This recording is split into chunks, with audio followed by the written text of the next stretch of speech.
지난 주에 우리가 모세가 망설이게 했던 원인을 살펴보았죠. 권위였습니다. 권위가 없이는 아무 일도 할 수 없다 하는 사실을 절실하게 모세가 경험했던 거죠. 권위의 원리는 하나님이 주시는 거라 할 수 있습니다. 그렇지만 나의 역할을 생각해 본다면 내가 어떻게 살았느냐 하는 것에 따라서 내가 권위를 가지게 됩니다. 권위는 다르게는 신뢰받는 것으로 혹은 인정받는 것으로 나타나기도 하죠. 그래서 사람은 어떤 모양으로든지 권위가 없이는 힘차게 살아갈 에너지를 가지지 못한다, 그렇게 볼 수가 있습니다. 지난 한 주 동안 여러분은 자신이 가진 권위를 생각해 보셨습니까? 또 어떤 영역에서 내가 권위를 정말 확보해야 되겠다 하는 것들을 생각해 보셨습니까? 또 어떻게 권위를 얻을지 하는 것도 계획을 세워 보셨습니까? 이제 내 나이가 얼마인데 이렇게 생각하지 마시기 바랍니다. 늦었다고 생각하지 말라는 이야기입니다. 늦었어도 다시금 출발해야 되는 부분이 권위 부분입니다.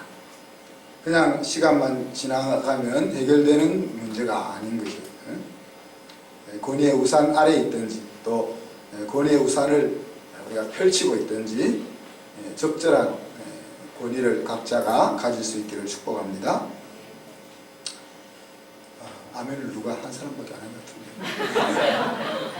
고린도서에 보면은 하나님의 말씀은 얼마든지 이해가 된다. 그래서 우리가 아멘으로 화답해서 하나님 앞에 영광을 돌리자 그랬습니다.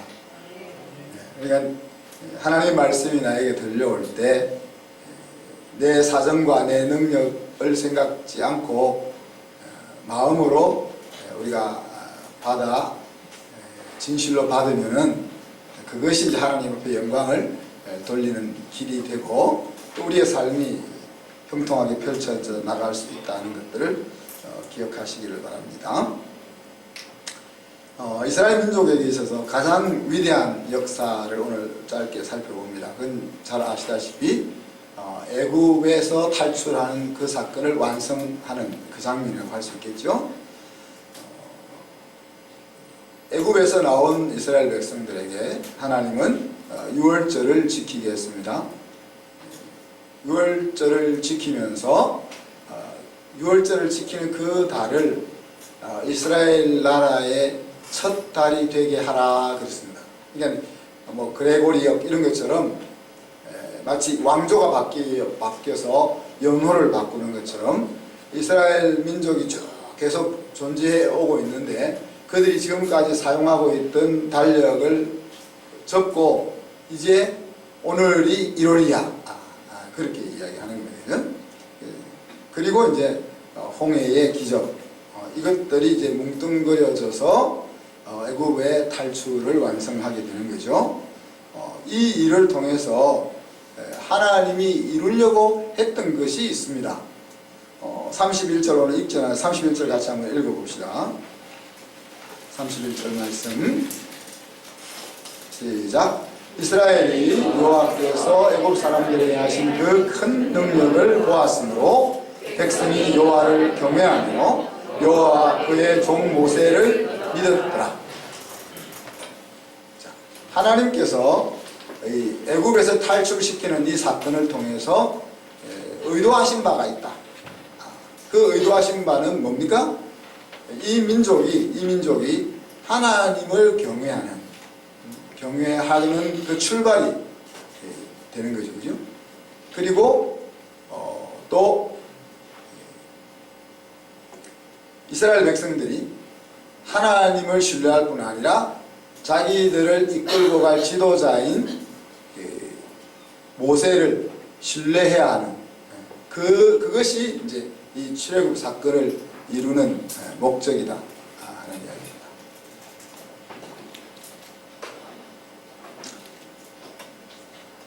하나님을 경외한다는 것은 항상 하나님이 지금 내 곁에 계시고 내 삶을 보고 계시고 내 인생에 관여하신다 하는 것을 의미하죠. 그래서 하나님을 경외하는 삶을 살 수 있냐 없냐 하는 것은 우리 인생이 승리할 수 있냐 없냐 하는 것에 관건이 됩니다.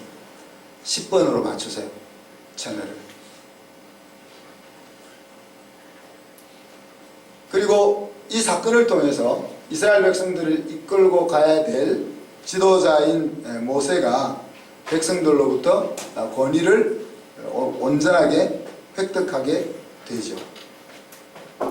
물론 이 이후로도 권위에 대한 도전은 모세로 하여금 가나안 땅을 들어가지 못하도록 할 만큼 반복적으로 이스라엘 백성들에게서 모세에게 권위의 도전이 이루어져 왔습니다.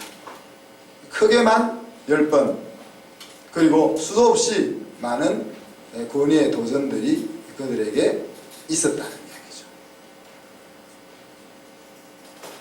자, 히브리 민족은 도대체 어떤 사람인가? 얘들이 정말 IQ가 2자리라고 그러는데 이스라엘 사람들이 머리가 안 좋아서 이런 것이냐? 이들은 지금 적어도 40-50년 노예로 살던 민족입니다. 그죠? 하나님은 이들을 왜 노예로 살게 했을까? 물론 애굽 땅으로 내려와서 그 풍요로운 애굽 땅에서 400만, 많게는 600만, 이렇게 많은 민족을 이루게 하기 위해서 그 땅에 들어가야 될 필요가 있었을 것이다. 그렇게 볼 수 있고, 그리고 요셉을 알지 않기로 마음먹은 왕 때문에 이제 노예 생활을 시작하게 되는데, 그 시간이 짧게 보면 40년이고 최소한 50년은 되었다. 그렇게 볼 수 있겠죠.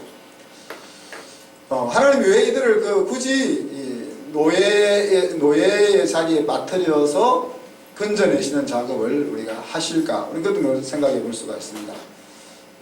지구 역사상 노예 해방이, 여러분 기억이 나는 노예 해방 사건이 있습니까?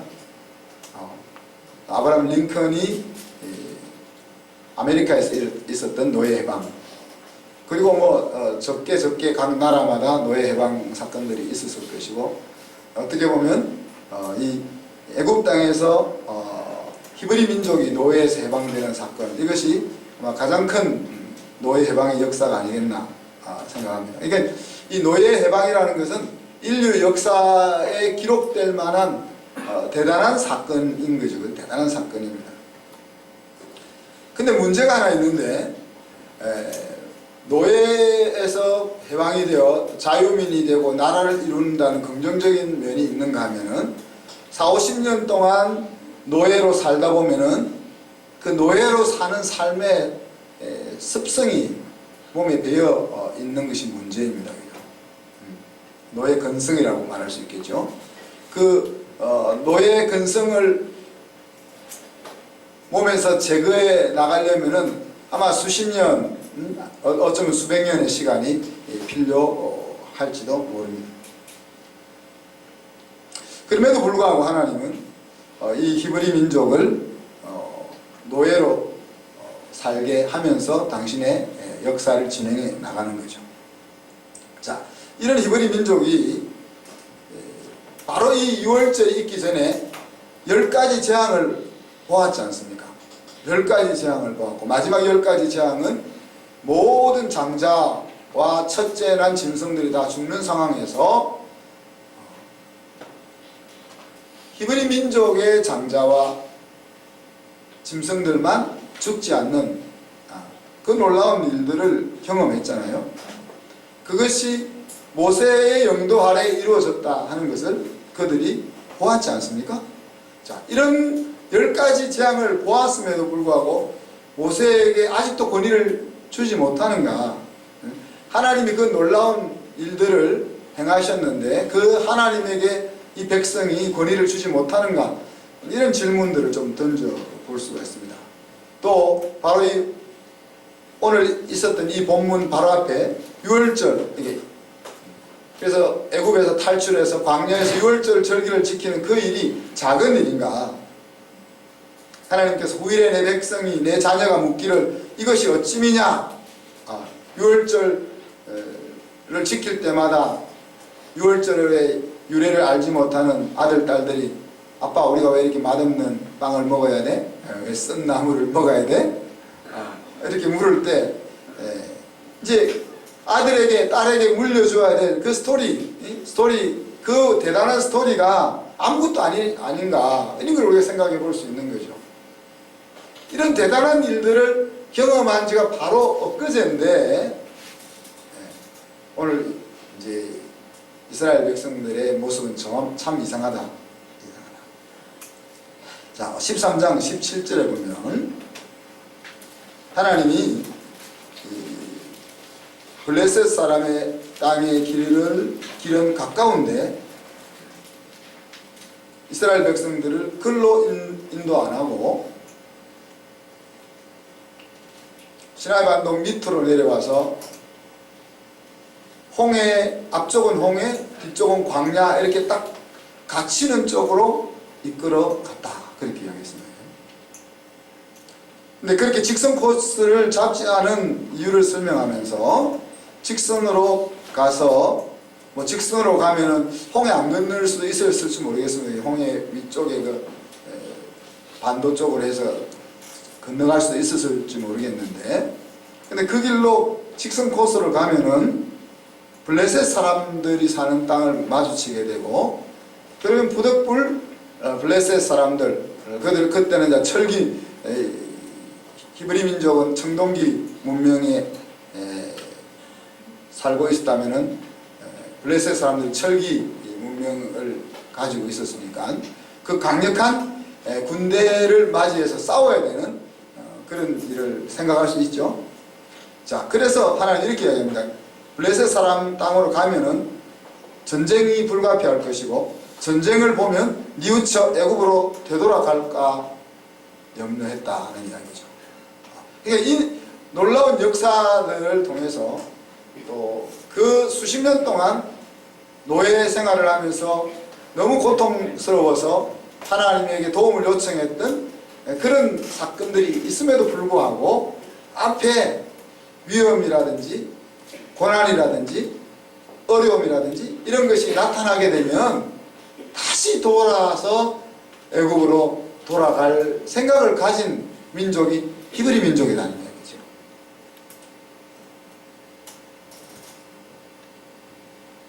그리고 실제 오늘 읽었던 본문 속에서 홍해 앞에서 드러낸 히브리 민족의 본 모습, 그것이 본 모습이다. 또 이제 여기서만 그렇습니까? 한 18일 정도 지나서 가데스 바네아에 갔을 때 가나안 땅 앞에서 가나안 땅을 정탐하고 나서도 동일한 행태를 보였던 것이 히브리 민족이다. 히브리 민족만 그러하겠나 저는 이런 생각을 해봅니다. 어찌 보면 모든 민족이 다 그렇지 않겠나 생각하는 거죠. 그것이 인간이라고 여겨집니다. 아무리 대단하고 놀라운 일을 경험하고 대단한 은혜를 입었어도 시간이 지나고 또 감당하기 힘든 일을 만나게 되면 그 일은 언제 있었는가 하는 정도로 되돌아가 버리는 것이 인간의 모습이다. 인간의 모습이다.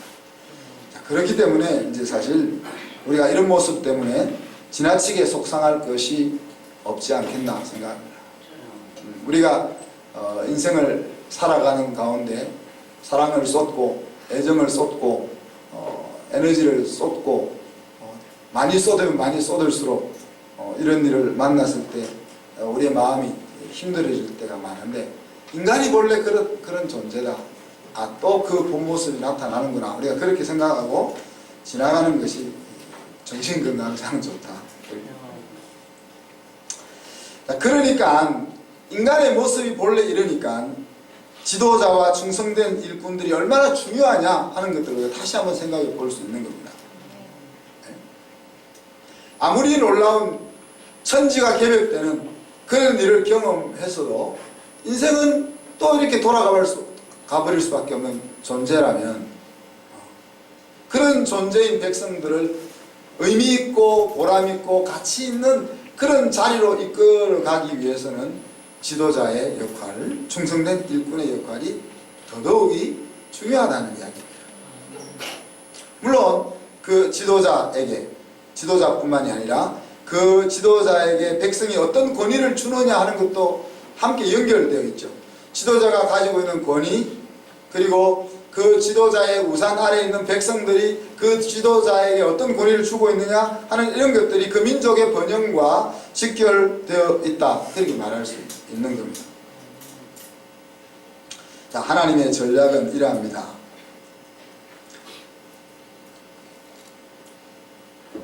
이 출애굽 사건을 통해서 애굽 사람이 이 일을 행하시는 분이 하나님이라는 사실을 꼭 알게 해야 되겠다는 겁니다. 하나님. 그리고 히브리 민족이 하나님의 큰 일을 꼭 경험하게 해야 되겠다는 거예요. 앞에서 이야기한 것처럼 하나님의 큰 일을 경험해서 어디를 가든지 하나님을 경외하는 삶의 자리로 나아가고 또 하나님과 그의 종 모세를 철저하게 신뢰하게 해야 되겠다 하는 것이 이제 하나님의 전략입니다. 그래서 그 일을 위해서 여러 가지 작업들을 해 나가고 계시는 것이죠. 40년 동안 가나안 땅을 향하여 광야를 지나가던 그 여정들을 우리가 다 살펴보지는 않겠습니다만은 그 여정에 있어서 하나님을 경외하는 것과 또 하나님과 모세를 철저하게 신뢰하는 것과 애굽 사람들이 저 일은 하나님이 하고 계셔 하는 것들이 인지되어야만 된다는 이야기입니다. 자, 지금 오늘 홍해에서 특별병거 600대와 또 다른 병거들이 다 홍해 안으로 들어가서 몰살했습니다. 그리고 애굽의 군대들이 다 이렇게 죽었습니다. 그러나 아직 애굽 땅에는 더 많은 군대들이 존재하고 있습니다. 그리고 장정만 60만, 어린 아이들, 양떼, 소떼 다 끌고 아녀자들까지 다 치면 많게는 우리가 600만 정도 추정하는데 600만 명이 10줄로 써가지고 걸어간다 생각하면 60줄로 계산하기 좋게 60줄로 세우면은 600만이니까 60줄로 세우면은 60만 명이 줄을 서는 거죠. 한 사람 간격이 0.5m다 그러면은 30만 미터.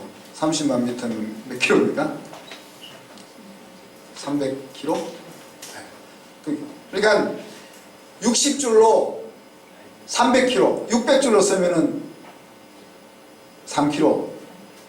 거기다가 짐승들까지 다 치면은, 그러니 온 벌판에 사람떼, 소떼, 개떼, 양떼 할 것 없이 꽉 차 있는 그런 모습인 겁니다. 그죠? 그렇게 해서 40년을 가야 한다는 걸 한번 생각해 보시죠. 자, 그러면은 애국 군대가 다시 전열을 정비하고, 그럼 쟤들이 나가서 이제 지금 애국 사람들이 한 이야기가 뭡니까? 야, 우리가 정신이 나갔지.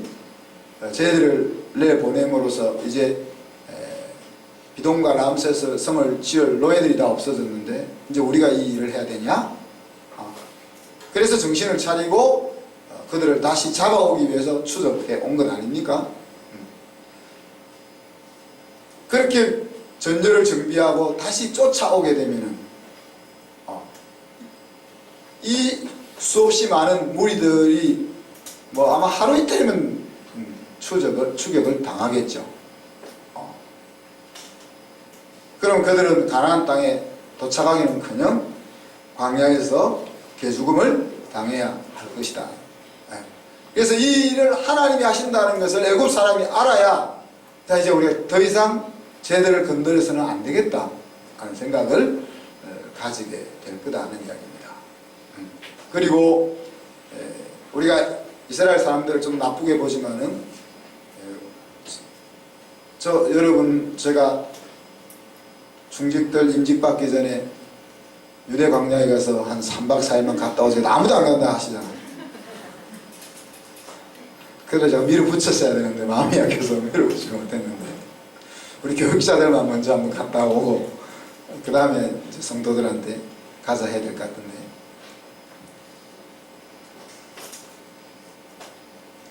(40년) 동안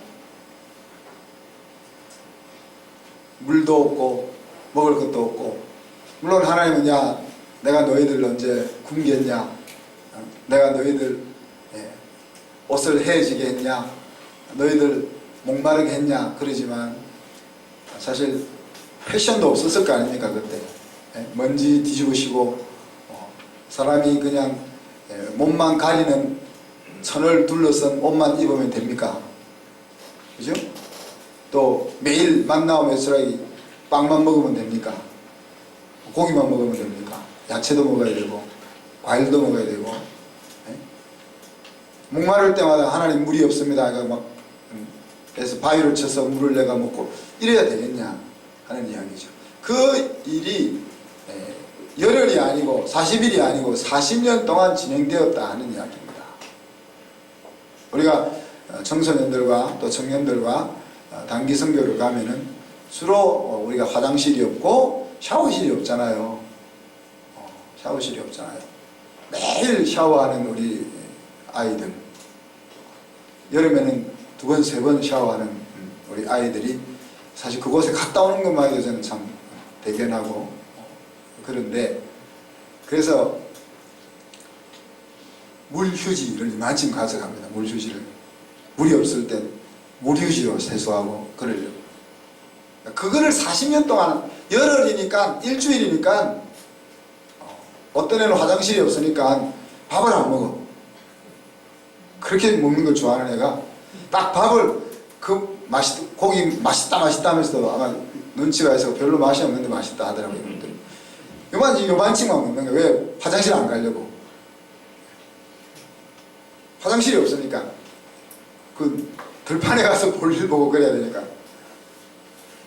그러니까 일주일이고 열흘이니까 그렇게 참지 40년이라고 생각해보죠. 그런 길을 가야 되기 때문에, 그런 한두 명도 아니고 600만이나 되는 인구가 그 길을 가야 되기 때문에 그 지도자에 대한 절대 권위가 없으면은 그 일을 못한다는 얘기죠.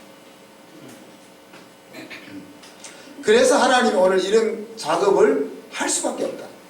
얘들을 굳이 하나님의 백성으로, 하나님의 말씀을 맡은 나라로 세우려면은 이 험난한 과정을 만들지 않고는 불가능하다. 하나님 그렇게 생각하신 거죠.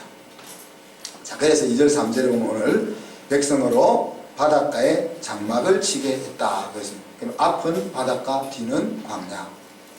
그래서 바로가 그 장면을 딱 보고 어떻게 생각하게 됐습니까? 야, 쟤들이 이제 앞은 바다, 뒤는 광야, 갇혀서 오도 가도 못하게 되었다 라고 생각 들게 하나님이 그쪽으로 몰아갔다는 얘기예요. 이렇게 반도가 있으면 그냥 일로 가야지. 이쪽으로 내려오면 어떻게 되냐? 이쪽으로 내려오면 여기 끝은 바다인데 이게 피할 수 없는 그런 자리로 하나님이 몰아넣으셨다는 거예요. 그리고 4절에 보면 바로와 온 군대로 인하여 영광을 얻어서 애굽 사람이 나로 여호와인 줄 알게 하리라. 그렇게 하나님 말씀하시죠. 그리고는 8절에 가니까 하나님이 바로의 마음을 강팍하게 하셨다. 강팍 발음도 하기 어려운데 그냥 마음을 딱딱하고 굳게 만들었다. 마음이 부드럽게. 그래서 이스라엘 백성들을 추적해 오게 했다는 이야기죠. 자, 본래 바로왕이 이스라엘 백성들을 노아 보낼 때는 제사 드리러 간다고 내보낸 거잖아요. 우리가 한 3일 가가지고 제사를 드리고 오겠습니다. 그렇게 이야기했단 말이에요. 그죠? 그래서 바로가 야 그러면은 제사 드릴 양만 가지고 가. 그러니 모세가 뭐라고 했습니까? 하나님이 어떤 양으로 제사를 드려야 할지 우리는 모르기 때문에 모든 양을 다 데리고 가야 됩니다. 말도 안 되는 소리를 하잖아요. 그죠? 이제 그게 바로가 버팅기다가 결국 장자가 죽는 그 일이 벌어지고 나서 이제 알았다 다 데리고 가서 빨리 제사를 드리고 돌아와 이렇게 됐는데 이제 얘들이 도망을 간 거잖아요. 백성들이 제사 지내고 돌아오는 코스로 간 게 아니고 도망가는 코스로 가니까 바로가 성질이 난 겁니다. 그래서 추격하게 된 거죠. 이 부분은 참 이해가 잘 안 됩니다. 왜냐하면 하나님이 바로의 마음을 딱딱하게 만들어 놓고는 또 바로를 죽여버리고 그러시면은 하나님이 죄의 책임 이 부분은 이제 천국 가서 한번 물어봐야 될 것 같습니다. 네. 우리가 성경 전체를 가지고 해석을 해보자면은 바로가 마음을 딱딱하게 먹은 것을 하나님이 그냥 놓아두셨다 이렇게 보면 좀 이해가 좀 됩니다. 예를 들어서 우리가 야곱은 사랑하고 에서는 미워했다 그럴 때 미워했다는 말이 하나님이 저놈 새끼 죽일 놈 이렇게 마음먹었다는 것이 아니고 에서가 마음먹은 대로 하도록 그냥 놓아버려 두는 거죠. 야곱은 사랑했다는 말은 막 이쁘게 이렇게 감싸줬다는 말이 아니고 야곱이 잘못된 생각을 가지고 엉뚱길로 가면은 다리를 분질러서라도 제자리로 돌아오게 한다 하는 그런 의미가 되는 거죠. 그러니 이제 바로가 이스라엘 백성이 도망했다는 사건을 접하고 성질이 났을 때 얘가 하나님을 생각했으면 이 성질을 못 냈을 텐데 그냥 놔둔 마음이 굳어지게 그냥 하나님이 개입을 안 하셨다 이렇게 이제 볼 수 있을 것 같습니다. 자, 이렇게 이제 추격해 오는 장면 속에서 백성들은 어떻게 반응합니까? 10절에 보면 하나님께 부르짖죠. 자, 이게 두려움이 그들에게 밀려옵니다. 앞은 바다, 뒤는 애굽의 군대. 자기들이 도망친 것, 자기들이 도망쳤으니까 잡히면 이제 옛날 앞에 돌아갔으면 다시 노예로 살면 되지만 이제는 도망치다가 잡히니까 잡히면 죽는 거. 그러니까 두려움이 밀려오는 거죠. 이 두려움 때문에 하나님께 부르짖고 또 11절 12절에 보면 이제 모세를 원망하죠. 자, 우리를 버려두라고 하지 아니하였느냐 그렇게 이야기했습니다. 그렇게 원망합니다. 어느 성경에 보면 야 우리를 버려두고 혼자 떠나라. 우리는 애굽 사람을 섬기겠어. 그렇게 말하지 않았냐 그 이야기입니다. 그게 모세가 얘를 왜 데리고 나왔는지.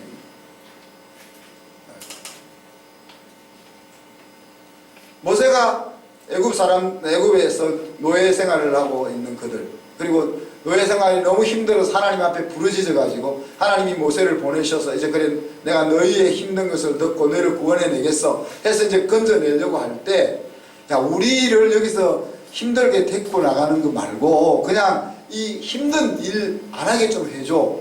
그거면 돼. 이렇게 했다는 이야기예요. 그리고 너 혼자 가. 너 혼자 광야로 가. 너 혼자 광야로 가고 너 혼자 가나안으로 가. 왜 우리까지 끌고 나가려고 해. 이렇게 했다는 이야기입니다. 오늘 말씀을 보면 애굽 사람을 섬기는 것이 광야에서 죽는 것보다 낫지 않냐. 왜 우리를 이렇게 몰고 나와서 원하지도 않는 길로 몰고 나와서 죽게 만드냐. 이런 원망을 하고 있는 것이죠.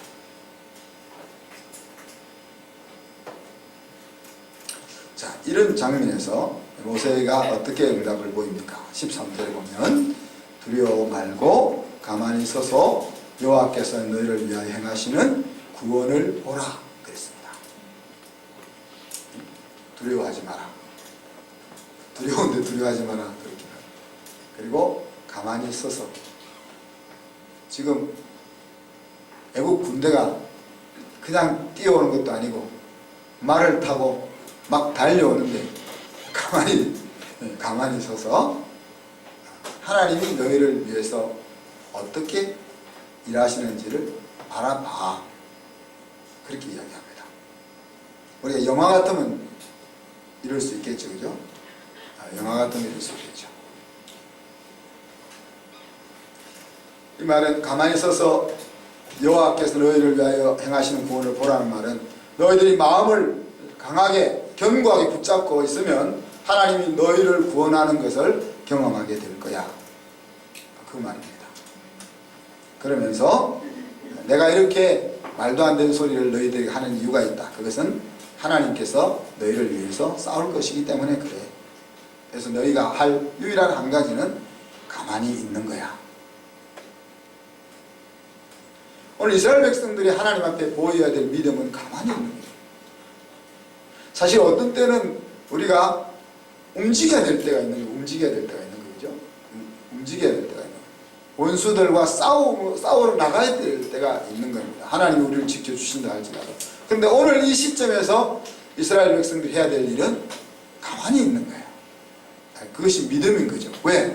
눈앞에까지 나를 죽이기 위해서 군대가 달려오고 있는데 거기서 그냥 가만히 있을 수 있는 것은 대단한 믿음이 필요한 이야기입니다. 우리가 사무엘이 늦게 오는 것 때문에 블레셋 사람들이 군대 앞에서 이스라엘 백성들이 겁이 나서 하나하나 흩어지는 장면, 그것 때문에 그 잠깐 1시간 2시간 못 참아가지고 자기가 제사를 지냄으로써 하나님의 버림을 받게 되잖아요. 그죠? 그것보다 더한 일이잖아요. 지금 그것보다 더한 일. 바로 자기들을 죽이기 위해서 달려오고 있는 그들 앞에서 아무것도 하지 않고 가만히 하나님이 하실 일을 기다리는, 그것이 이제 그들에게 요구되는 믿음이었습니다. 자, 모세는 어떻게 이런 말을 할 수 있었을까? 모세는 하나님이 하실 일을 미리 자기에게 알려주었기 때문에 그렇죠?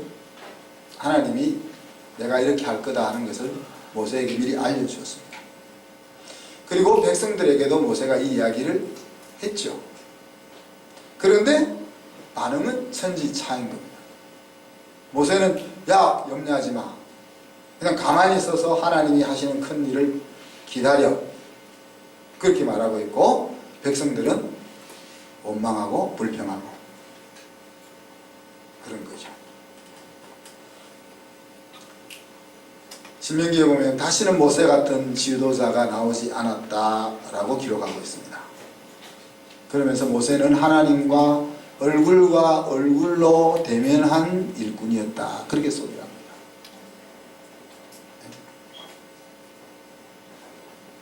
물리적으로 우리는 하나님의 음성을 들었습니다. 이야기할 때 우리가 하나님이 야, 웅이야, 오늘은 네가 이 일을 해. 이렇게 말씀을 하시지 않잖아요.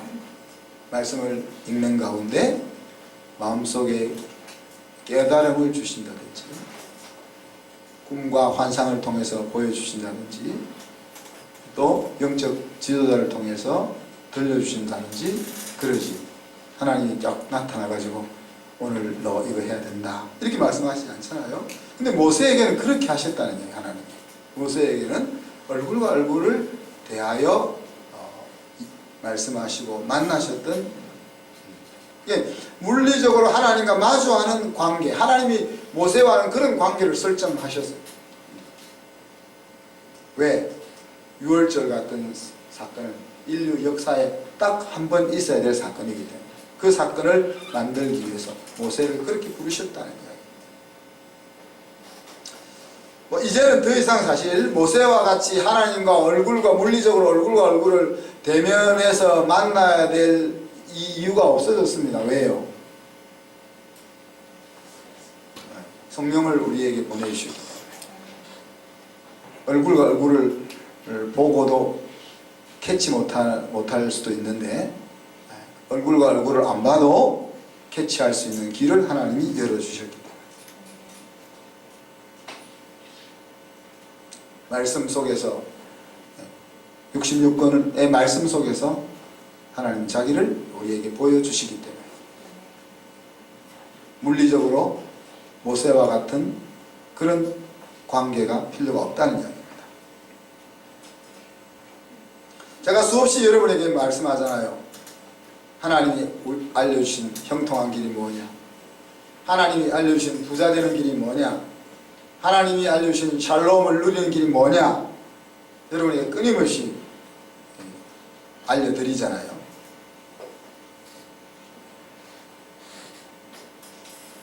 그러면서 하나님이 하실 큰 일을 보라, 모세가 이스라엘 백성들에게 이야기한 것처럼 저도 여러분에게 그렇게 이야기하는 거죠.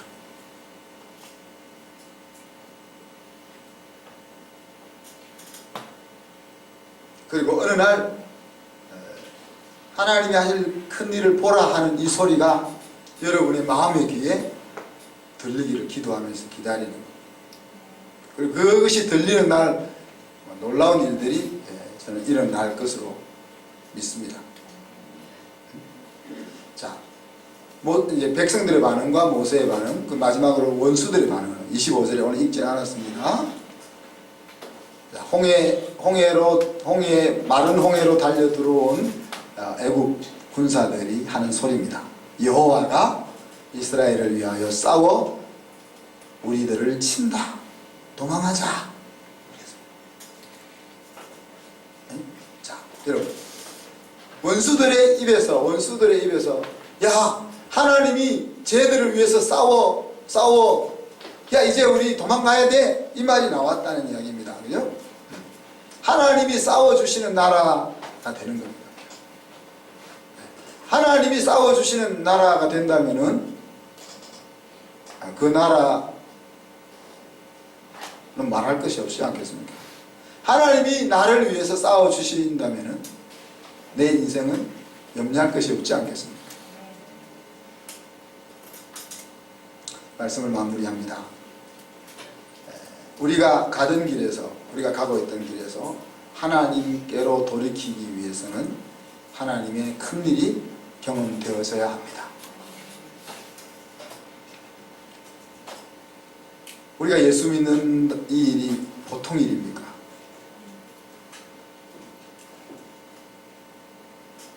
지금까지 하나님 없이 살았던 내 인생이 잘못되었다 하는 것을 인정하는 것이고, 그래서 이제 나는 다른 방식으로 살겠다 하는 결단인 거죠.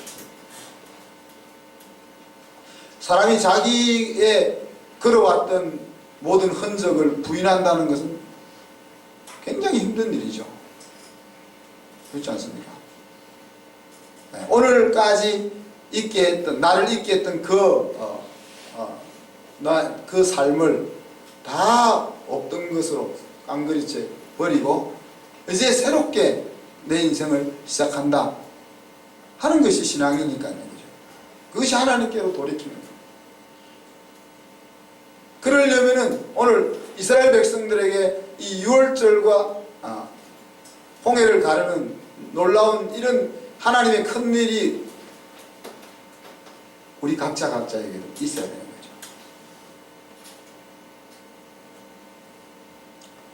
오늘 모세에게 임한 하나님의 은혜는 무엇이었습니까? 하나님의 계획을 먼저 듣고 알게 된 것이다. 모세가 하나님께서 이런 일들을 행할 것에 대한 것을 알려주지 않았더라도 이렇게 용감하게 백성들 앞에 또 원수들 앞에 설 수 있었을까? 또 그 하나님의 계획이 얼마나 비합리적인 일입니까?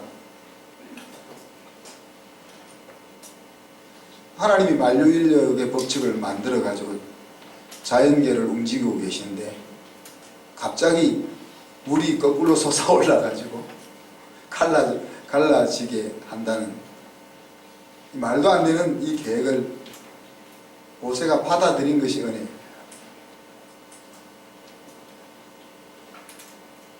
그렇지 않습니까? 여러분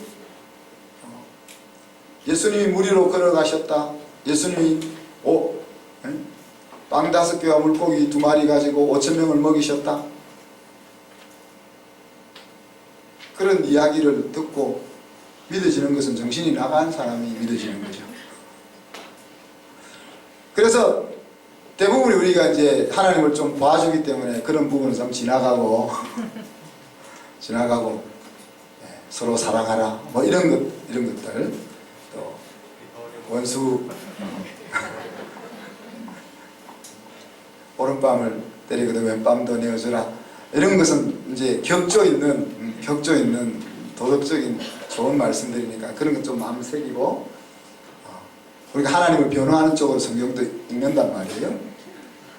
근데 이것이 하나님이 창조주 하나님이라는 사실이, 그 하나님이 나를 사랑하신다는 사실이 딱 가슴으로 경험되어지는 순간 모든 것이 그냥 사라지는 거예요. 그런 염려가 사라지는 거죠.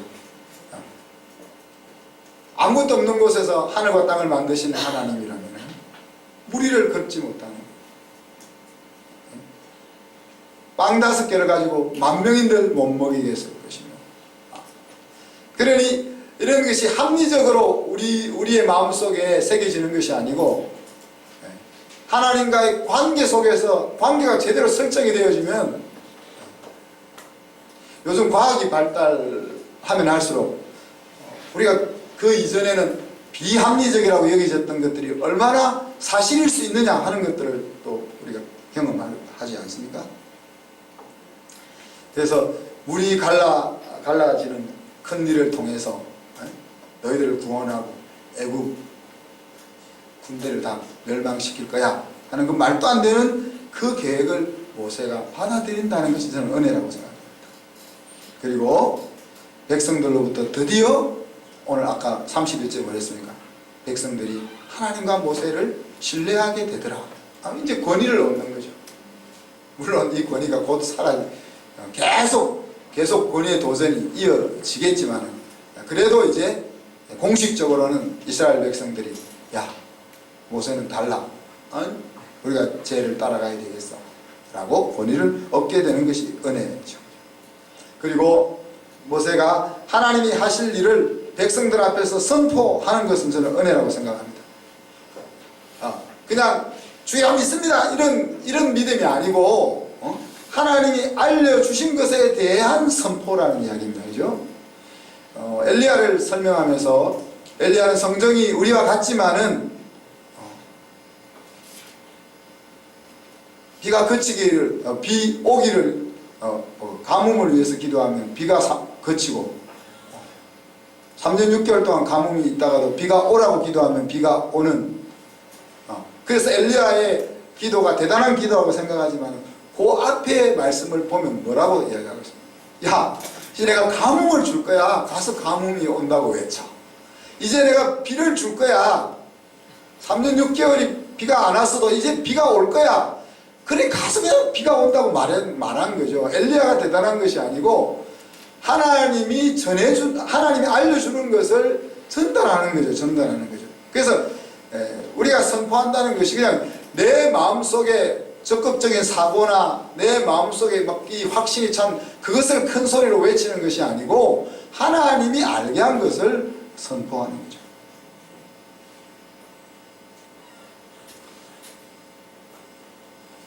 오늘 말씀 하나님의 큰 일에 대한 이야기였습니다.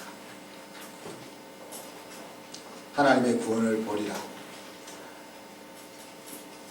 하나님의 말씀을 맡은 민족이 만들어지기 위해서 이 역사상 한 번밖에 없는 하나님의 큰 일이 있어야 했던 것처럼 저와 여러분이 하나님의 사람으로 온전히 세워지기 위해서 우리 각자에게도 하나님의 큰 일이 필요한 거죠. 그리고 이미 하나님의 큰 일을 경험한 분도 있고 앞으로 경험할 분도 계시고 또 아무것도 아닌 사소한 일을 큰 일로 마음으로 받아 믿음의 자리에 들어와 있는 분들도 계실 것입니다. 네. 하나님께서 자기 자녀들을 놀라운 일로 일에 참여할 수 있는 그 기회를 주시기 위해서 이 많은 작업들을 만들어 나가시는 것들을 기억하면서 나를 위해서 행하신 하나님의 큰 일이 무엇인가, 또 앞으로 하나님이 내가 이 길을 걸어갈 때 하나님이 어떤 큰 일을 행하실 것인가 하는 것들을 기대하는 여러분이 되기를 바랍니다. 다음 주에는요, 권위가 도전받을 때에 대해서 우리 한번 살펴보겠습니다. 이런 모세의 권위가 도전받을 때 우리 충성된 일꾼들이, 하나님의 지도자들이 권위의 도전을 받았을 때 어떻게 반응해야 될지 하는 것들을 살펴보도록 하겠습니다. 기도하겠습니다. 하나님, 사랑과 은혜를 감사합니다. 이스라엘 민족을 통해서 온 인류가 구원 얻을 수 있는 하나님의 계획들이 출발되고 있음을 우리가 바라봅니다. 이 구원 계획을 위해서 이스라엘 민족에게 이해될 수 없는 큰 일이 있어야만 한다는 사실들을 우리가 다시 한번 생각하면서 그 일에 모세가 사용되었음을 우리가 바라봅니다. 주님, 모세를 사용해서 하나님의 큰 일을 나타내신 것은 이스라엘 민족만을 위한 것이 아니고 오늘 우리를 위한 것이고 앞으로 하나님의 나라를 위해서 일어설 일꾼들을 위한 것임을 기억합니다. 하나님, 우리가 하나님의 큰 일을 기대할 수 있게 하시고 하나님이 행하신 큰 일을 가슴속에 간직하고 믿음으로 행할 수 있는 저희들이 될 수 있게 하시며, 여기에 머리 숙인 당신의 사랑하는 모든 자녀들이 하나님이 기뻐하는 영원한 길로 들어갈 수 있을 큰 일을 볼 수 있도록 은혜 위에 은혜를 더하여 주옵소서. 감사드리며 예수 그리스도 이름으로 기도하옵나이다. 아멘.